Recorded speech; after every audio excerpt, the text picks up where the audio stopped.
Bismillahirrahmanirrahim. Assalamualaikum ayyuhan nabiyyu wa rahmatullahi wa barakatuh. Assalamu alayna wa ala ibadillahis salihin. Assalamu alayki ya ummal mu'minin. Assalamu alayki ya zawjata sayyidil mursalin.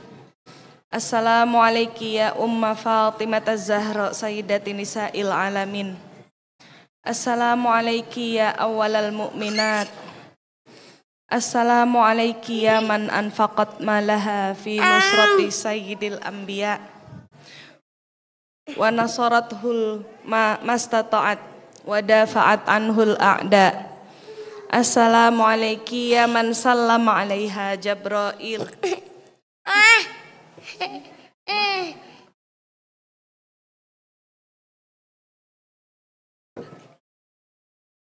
wa ballaghaha.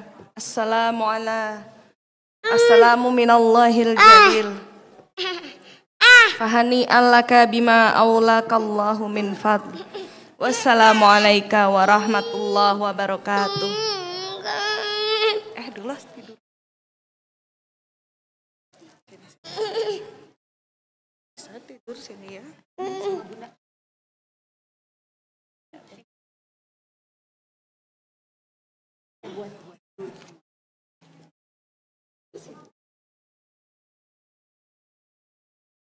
Assalamualaikum warahmatullahi wabarakatuh.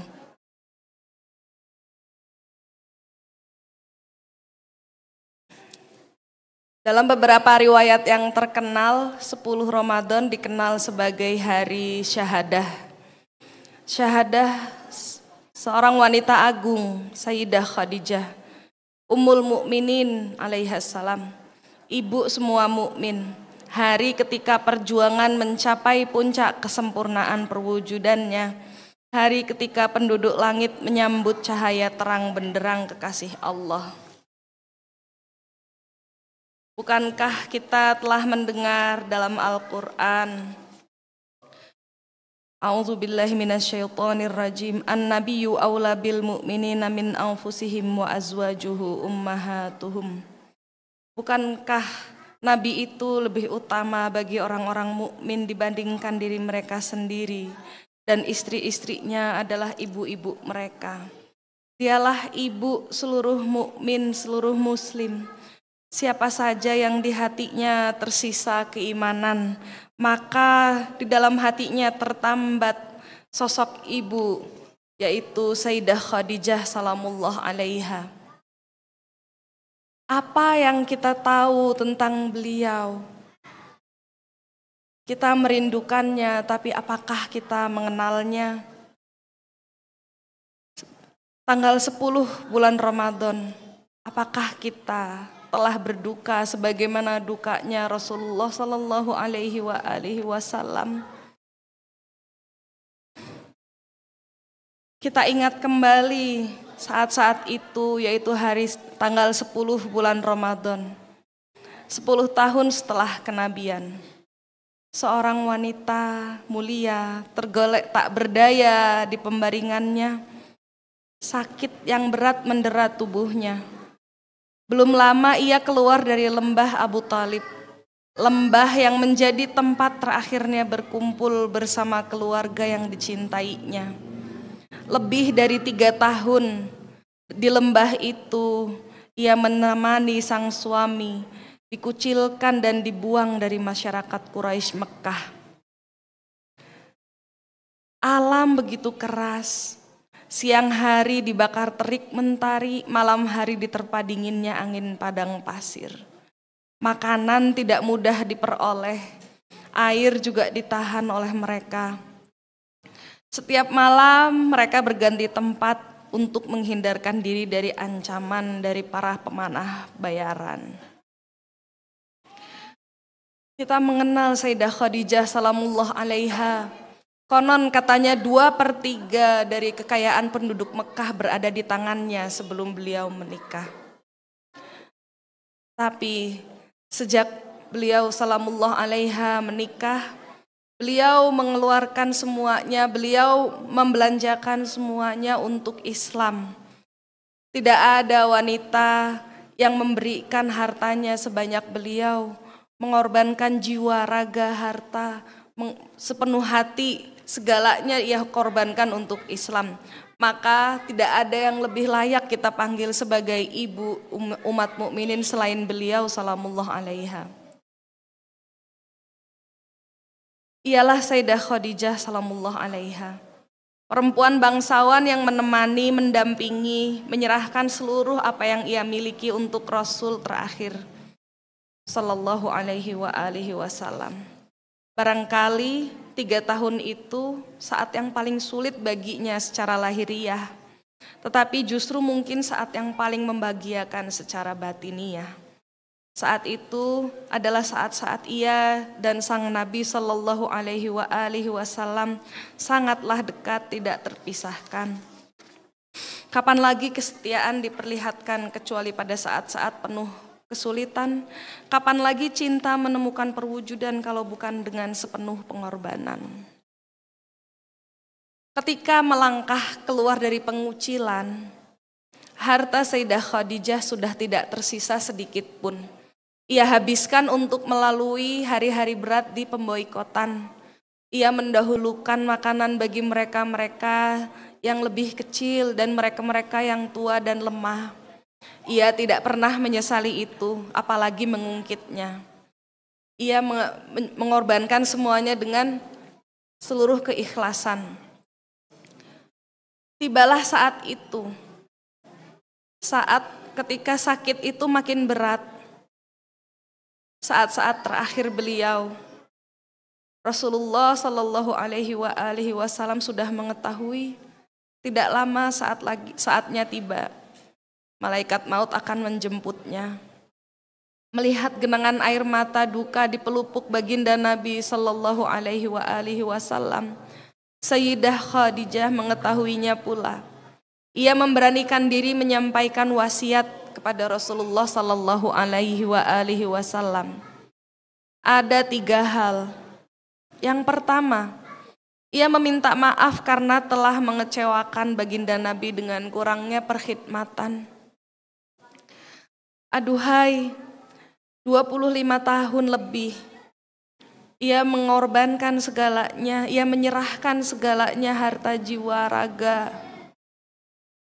Sampai kita melihat di titik ini, raga pun ia sumbangkan, tapi ia merasa dia masih belum cukup perkhidmatannya kepada Nabi Shallallahu Alaihi Wasallam, dan ia meminta maaf kepada suaminya karena kurangnya perkhidmatan. Perkara yang kedua, ia titipkan Sayyidah Fatimah Salamullah alaiha yang akan menjadi piatu, menjadi tanpa ibu sepeninggalnya. Dan yang ketiga, ia simpan wasiat itu. Ia tidak kuasa untuk mengucapkannya kepada Nabi Sallallahu Alaihi Wasallam. Sayyidah Khadijah Salamullah alaiha memohon perkenaan Rasulullah Sallallahu Alaihi Wasallam supaya wasiat yang ketiga ini ia sampaikan melalui putrinya, yaitu Sayyidah Fatimah Salamullah alaiha. Maka baginda Nabi Sallallahu Alaihi Wasallam undur diri, memberikan waktu bagi ibu dan sang putri mendekap dan melepas rindu. Setelah itu Sayyidah Fatimah Salamullah alaiha yang saat itu masih kecil beranjak dari peraduan ibunda, kemudian menyampaikan amanat itu. Duhai ayahanda, ibu berpesan padaku agar kusampaikan kepadamu. Sungguh ibumu merasakan ketakutan akan alam akhirat. Maka mohonkan izin pada ayahmu untuk menutupkan jubah yang ia kenakan ketika menerima wahyu, menjadi penutup kain kafanku. Ya Allah, ya Rabbana, bila seorang wanita mulia seperti Sayyidah Khadijah Salamullah alaiha yang telah memberikan segalanya, yang seluruh hidupnya ia habiskan untukmu, untuk Islam, bila wanita seperti itu saja tak berani menyampaikan permohonan terakhirnya pada baginda Nabi Sallallahu Alaihi Wasallam, apakah nasib bagi pendosa seperti kami? Ia berwasilah pada putrinya, ia tidak berani mengutarakannya. Ya Allah, ya Tuhan kami, jika perempuan yang dijaminkan surga baginya saja masih merasakan ketakutan perjalanan panjang, ketakutan tentang hari akhirat, maka celakalah kami yang sama sekali tak mempersiapkannya. Ampuni kami, ampuni kami.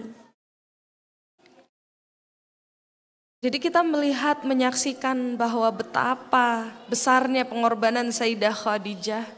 Namun beliau tidak menganggapnya itu sebagai sesuatu. Kita melihat bahwa beliau adalah sebuah perwujudan dari ayat-ayat yang dibacakan dalam surat Al-An'am ayat 161 hingga 163. A'udzubillahi minasyaitonirrajim. Qul innani hadani rabbi ila siratim mustaqim dinan qiyaman millata Ibrahim hanifa wa ma kana minal musyrikin. Katakanlah Nabi Muhammad, sesungguhnya Tuhanku telah membimbingku ke jalan yang lurus, agama yang benar, agama Ibrahim yang lurus, dan dia tidak termasuk orang musyrik. Qul inna solati wa nusuki wa mahyaya wa mamati lillahi rabbil alamin. Katakanlah, sesungguhnya salatku, ibadahku, hidupku dan matiku hanya untuk Allah Tuhan semesta alam. La syarika lahu wa bidzalika umirtu wa ana awwalul muslimin. Tidak ada sekutu baginya, itulah yang diperintahkan kepadaku. Aku adalah orang yang pertama dalam kelompok orang yang muslim. Kita menyaksikan, kita melihat bahwa Sayyidah Khadijah salamullah alaiha menggunakan harta jiwa raga seluruhnya untuk Islam. Ia melepaskan kewajiban nafkah atas dirinya.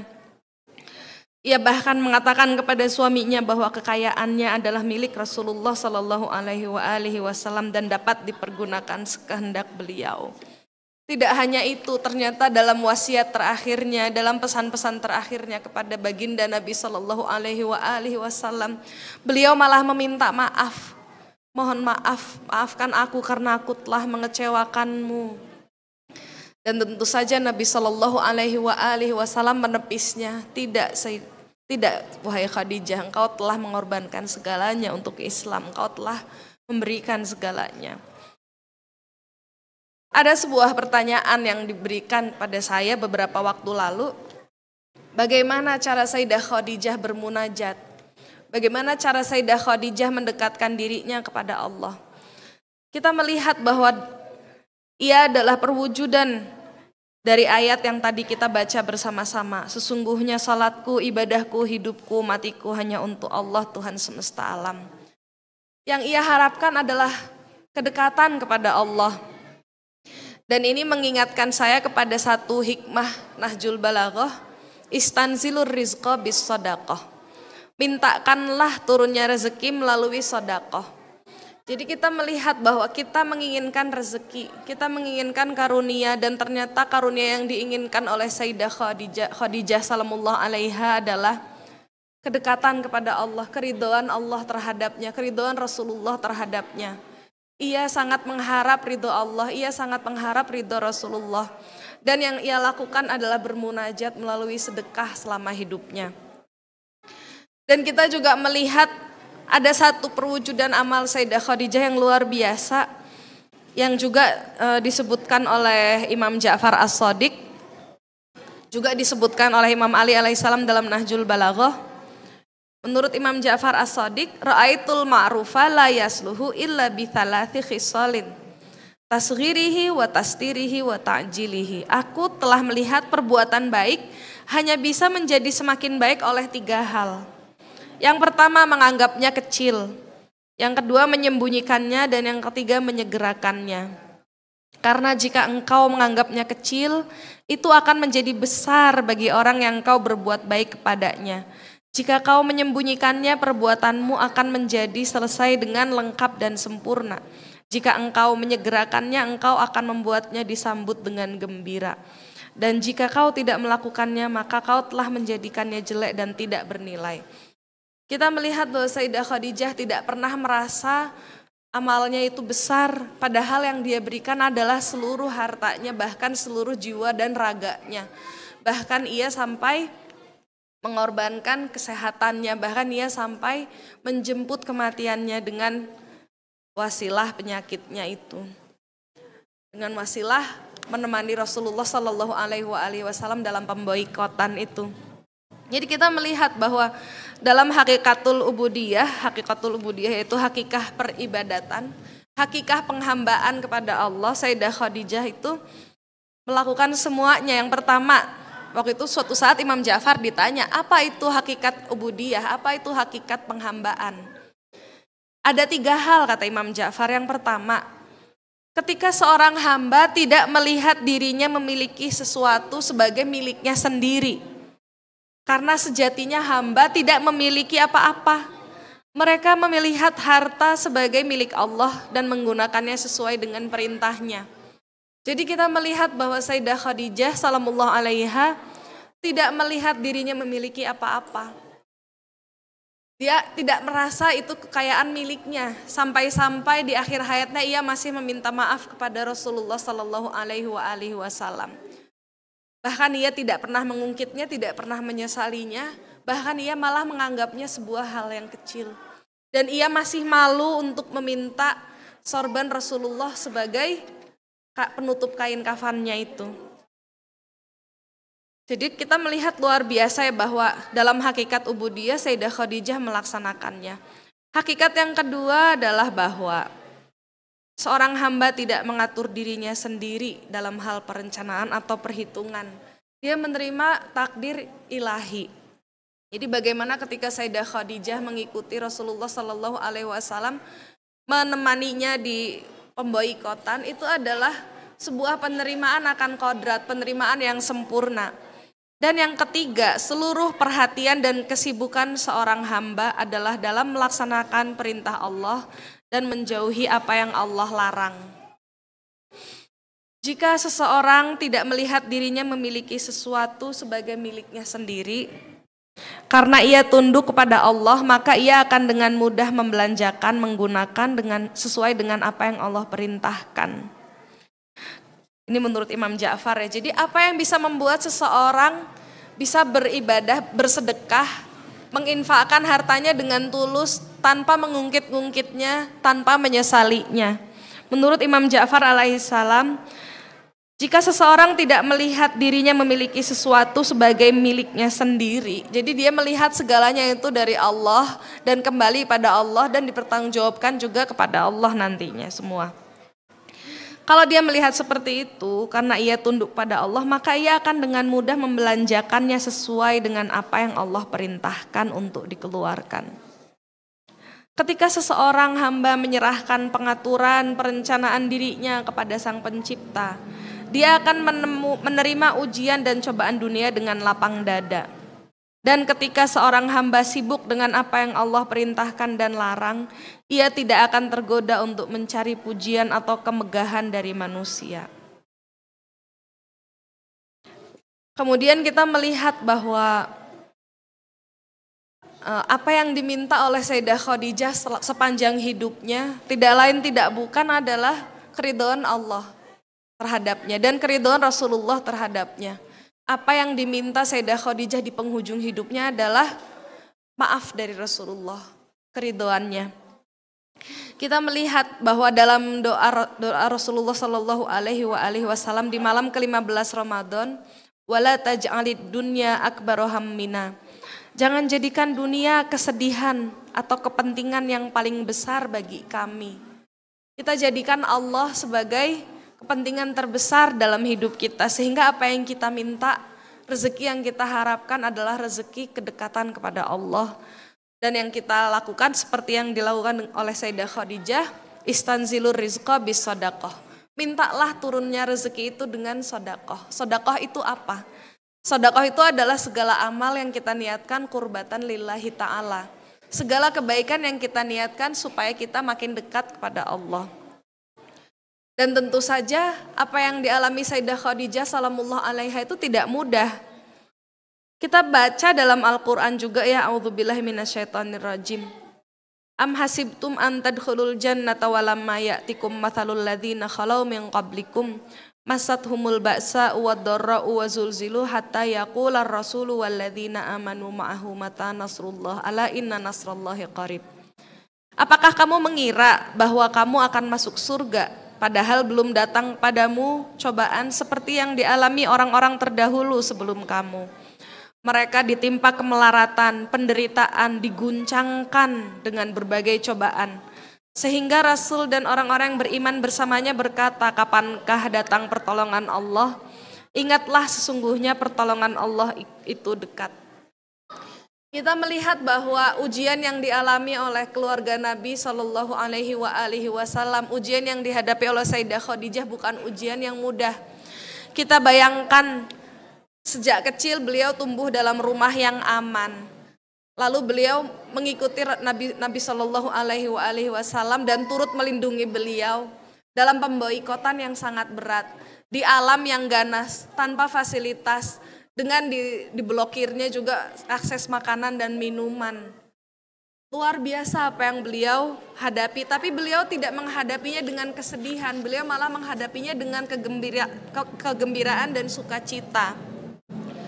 Mengapa bisa seperti itu? Karena beliau mengalami namanya penerimaan yang sempurna terhadap takdir Allah. Lalu sungguh beliau itu merupakan cerminan dari ayat-ayat Al-Quran. Fa imma ya'tiyannakum minni hudang faman tabi'a hudaya fala khaufun 'alaihim wala hum yahzanun. Jika benar-benar datang petunjukku padamu, siapa saja yang mengikuti petunjukku, tiada rasa takut yang menimpa mereka dan tidak pula mereka bersedih hati. Ala inna awliya Allah la khaufun 'alaihim wala hum yahzanun. Ketahuilah bahwa sesungguhnya para wali Allah itu tidak ada rasa takut yang menimpa mereka dan mereka pun tidak bersedih. Innalladzina qalu rabbunallahu tsumma istaqamu fala khaufun 'alaihim wala hum yahzanun. Sesungguhnya orang-orang yang berkata Tuhan kami adalah Allah kemudian tetap istiqomah, tidak ada rasa takut pada mereka dan mereka pun tidak bersedih hati. Kemudian yastabsyiruna bi ni'matin minallahi wa fadli wa annallaha la yudhi'u ajral mu'minin. Mereka bergirang hati dengan nikmat dan karunia dari Allah dan bahwa sesungguhnya Allah tidak menyia-nyiakan pahala orang yang mukmin. Sungguh beliau adalah pencerminan dari ayat-ayat ini, bahwa beliau berserah diri dengan penyerahan diri yang sempurna. Beliau beribadah, beliau menghamba kepada Allah dengan penghambaan yang sempurna. Beliau mencapai hakikat peribadatan, beliau mencapai hakikat penghambaan yang sempurna. Yang kita lihat mengapa beliau menjadi sangat dicintai oleh Rasulullah Sallallahu Alaihi Wasallam, karena beliau adalah satu-satunya dan hanya satu yang paling cocok untuk Nabi Sallallahu Alaihi Wasallam sebagai istri utama, istri pertama dan istri di dunia maupun di akhirat. Beliau adalah ibu dari mukminin, karena beliau adalah beliau adalah potret seorang hamba yang sempurna di hadapan Tuhannya. Bahkan beliau juga disebut sebagai salah satu wanita penghulu surga. Lalu bagaimana cara beliau untuk menjadi seorang yang seperti itu? Bagaimana cara beliau mendekatkan diri padanya? Kembali lagi kepada pertanyaan kita di awal. Yang pertama tadi ya, istanzilur rizqa bis sadaqah, selalu bersedekah, selalu menisbatkan seluruh amal kita dengan tujuan mendekatkan diri kepada Allah. Maka nanti rezeki akan turun. Dan rezeki itu yang kita harapkan adalah karunia keridhaan Allah terhadap kita, keridhaan Rasulullah Sallallahu Alaihi Wasallam terhadap kita. Yang kedua adalah tawakal sepenuhnya. Tidak merasa bisa mengatur, tidak merasa memiliki apapun. Segalanya itu milik Allah dan akan kembali kepada Allah. Apalah gunanya kalau tidak kita sumbangkan untuk Allah juga, untuk agama kita, untuk keluarga kita, tanpa mengungkit-ungkitnya, tanpa menghitung-hitungnya sebagai hal yang besar. Lalu juga prinsip beramal, bahwa kita menganggap segala amal baik kita itu kecil, tidak ada apa-apanya, kita menyembunyikannya, kita tidak memamerkannya dan mengungkit-ungkitkannya. Lalu kita juga tidak menunda-nundanya ya. Satunya lagi adalah menyegarakannya. Dan sebagai penutup saya ingin menyampaikan salah satu hiris yang selalu diamalkan Sayyidah Khadijah. Jadi setelah kita melihat betapa indahnya penghambaan Sayyidah Khadijah kepada Allah, di hadapan Allah, beliau alaihi salam adalah seorang hamba yang sangat berserah diri, sangat bertawakal dengan sebaik-baik tawakal, dengan sebaik-baik penyerahan diri. Kita melihat ada salah satu hiris yang menguatkan beliau sebagai cara beliau untuk meminta perlindungan kepada Allah. Ada dua versi. Versi hiris yang pertama, Bismillahirrahmanirrahim, ya Allah, ya Hafiz, ya Raqib. Hanya empat kata ya Allah, yaitu asma Allah yang agung. Kemudian ya Hafiz, wahai yang menjaga.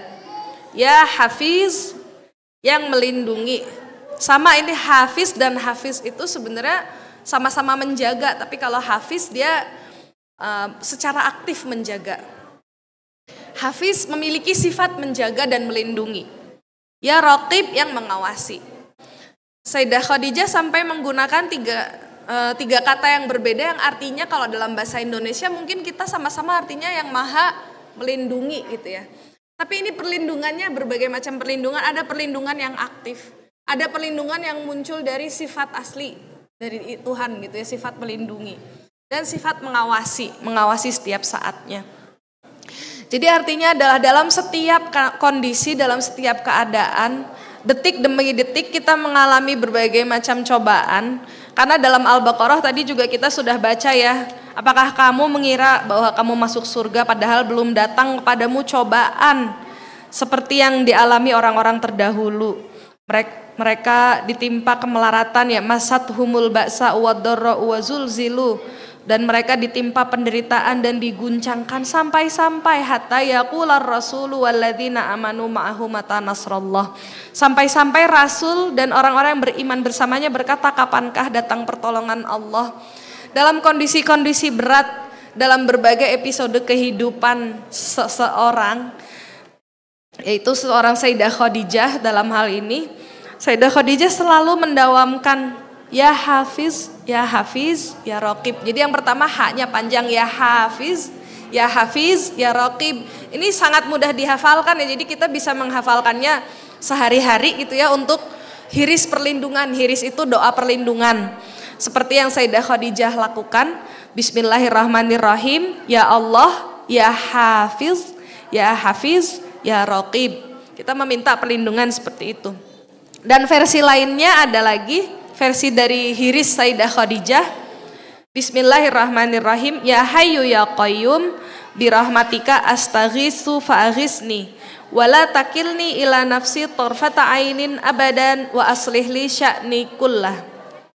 Bismillahirrahmanirrahim, yaitu dengan nama Allah yang Maha Pengasih, Maha Penyayang. Ya Hayyu ya Qayyum, wahai yang maha hidup, wahai yang maha berdiri sendiri.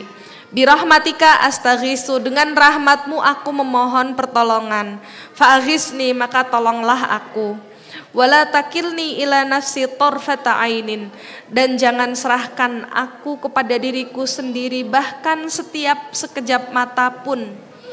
Abadan, selamanya. Wa aslihli ila sya'ni kullaha, maka perbaikilah semua urusanku.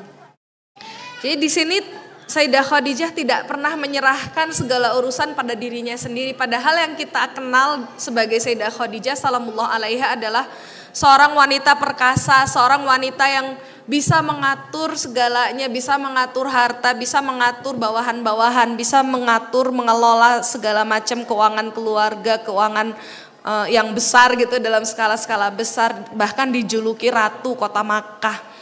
Tapi ternyata beliau yang seperti itu di luarnya, ternyata beliau adalah seorang hamba Allah yang sangat lemah di hadapan Allah, menampakkan kefakiran di hadapan yang maha kaya, selalu memohon perlindungannya. Beliau berkata, ya wahai yang maha hidup, wahai yang maha berdiri sendiri, dengan rahmatmu aku meminta pertolongan, maka tolonglah aku. Jangan serahkan aku pada diriku sendiri, bahkan sekejap mata pun.